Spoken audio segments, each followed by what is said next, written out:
Have you ever been lost in the woods? Well, I haven't either, thankfully, but if either of us are ever in that type of unfortunate situation, it would greatly benefit us to learn how to build one of these.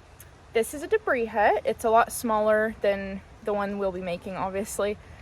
This is just a model, and it's not finished yet, but this is like the basic structure of it.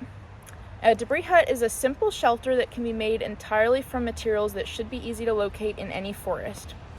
In a survival situation, it can be the difference between life and death, as it is intended to maintain your internal body temperature and protect you from the elements. With regards to wilderness survival, people often cite something called the rule of threes as a simple way to determine which needs should take priority over others. We can survive 3 minutes without air, 3 hours without shelter, 3 days without water, and 3 weeks without food, give or take.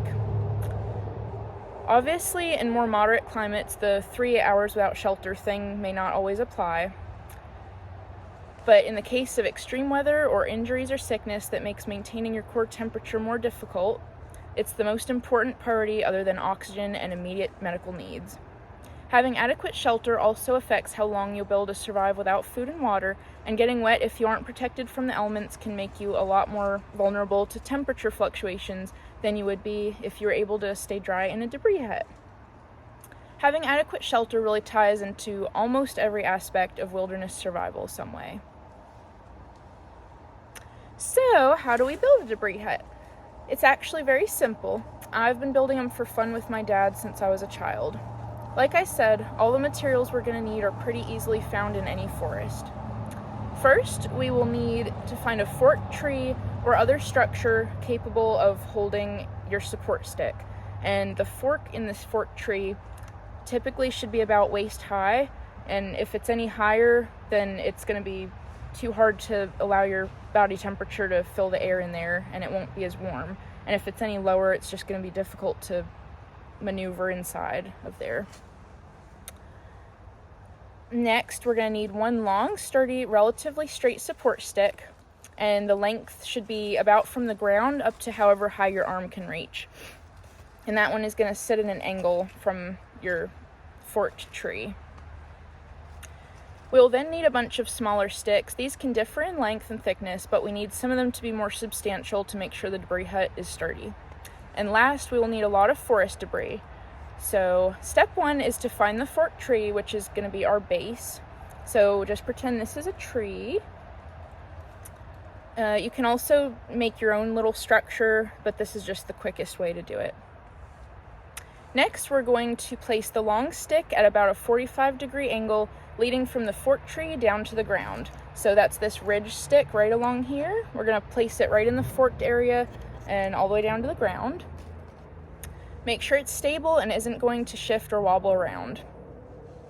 Then we're going to take our smaller sticks and start arranging them based on how long we need them to be to create a structure to enclose the debris hut. That's all these smaller sticks that we have placed right along here, and you can weave them into each other to make it more stable and crisscross them up here. Obviously, the more time you have, the more precise you can be, and the more time you can spend arranging them and finding the best ones to use for this. Once you've gotten a reasonably stable structure, the last step is to pack a thick layer of forest debris on top of the sticks and inside the debris hut.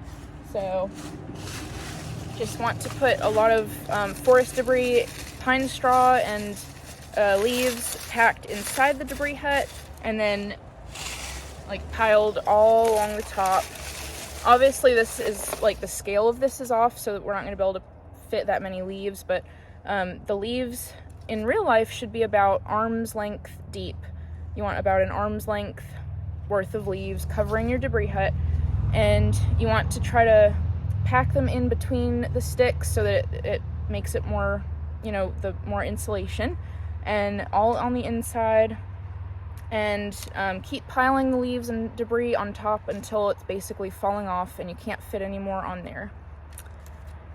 You want to fill in all the gaps, and if you have time and are in weather conditions where it's necessary, you can always add more sticks on top of the leaves and build a second layer, and that'll help protect from any kind of more extreme weather conditions like snow or rain. Once you're inside the debris hut, drag in more leaves behind you. So you would enter through this space in the front here. Just drag in more leaves behind you to help block off as much of the entrance as possible. And just kind of work with it however you need to make it fit your needs. But that is a very basic debris hut you can build pretty easily in a survival situation. So in summary, a debris hut is a very simple structure to build and one that could save your life to know how to make. Just find a forked stick or other structure to use as a base, place a long stick against it leaning down to the ground, arrange the smaller sticks in there, fill it with leaves, and pile leaves on top and other forest debris. This is one of the simplest, easiest skills to know that could make the biggest difference in your chances of survival. It's also a fun activity to do with the kids or even by yourself while hiking in the woods. Thank you for your time.